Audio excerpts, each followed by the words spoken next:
If you have any information relating to the deceased in this video, please call the Chief Medical Examiner's office on the telephone at 780-427-4987 or toll free within the province of Alberta at 310-0000.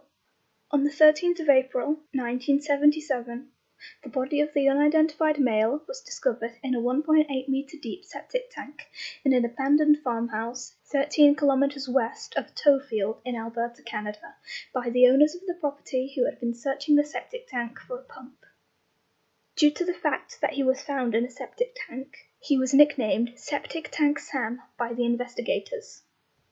The body was badly decomposed and had been severely mutilated, so much so that it took months for the medical examiner to discern whether the remains were male or female. The autopsy discovered that Sam had been tied down, possibly to a bed, and tortured prior to death. He had been beaten and his body burned using a small butane blowtorch and cigarettes. He was also sexually mutilated. He was killed after the period of torture with 2 gunshots, one to the head and one to the chest. There was no evidence found to suggest that Sam was killed at the property where his body was found.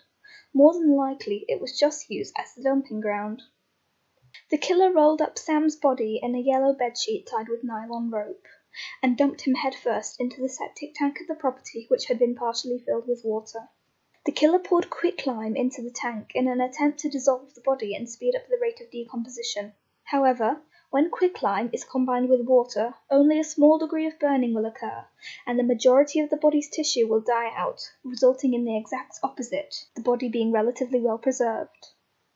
Sam was determined to have died somewhere between a year and several months prior to being found, and was a Native American or Caucasian male between the ages of 23 and 40 years old, standing at 5 feet 5 inches to 5 feet 10 inches tall, weighing 145 to 180 pounds, with dark hair, having recent dental care and some fillings, was right-handed, and had likely suffered an unspecified illness at around the age of 5. He was found wearing a blue Levi brand work shirt with snap buttons, a grey or white t-shirt, blue jeans, grey wool socks, and brown imitation Wallaby brand shoes. Based on his clothing, it is suspected that Sam was a farm labourer or a construction worker and was likely not from Alberta. The medical examiners sent Sam's dental records to over 800 dental practitioners in the Alberta area, and even had them published in Canadian dental magazines and nationwide bulletins, but no one came forth to identify him. He was finally laid to rest in an unmarked pauper's grave in an Edmonton cemetery. Police believe that Sam's killer was familiar with the area in which the body was found, given the rural location of the abandoned property where they dumped the body. Sam's body was exhumed in 1979 in order to reconstruct the skull to help with identification. The results of this exhumation indicated that Sam was likely of Aboriginal heritage and approximately 35 years old, disputing the original claim by the medical examiner that he had been a Caucasian man at around the age of 28.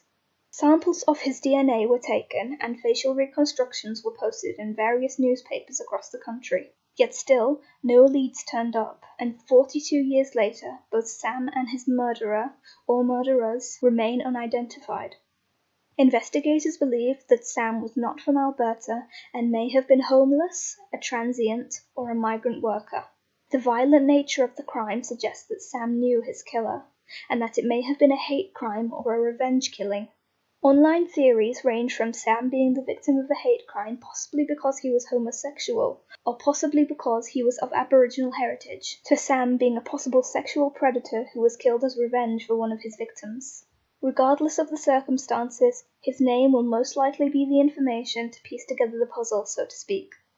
To my knowledge, only one person has been ruled out so far as being this decedent, though if more people are officially ruled out, I shall add them to the description. If you have any information relating to his identity and/or his murder, check the beginning of the video again for the correct agency to contact.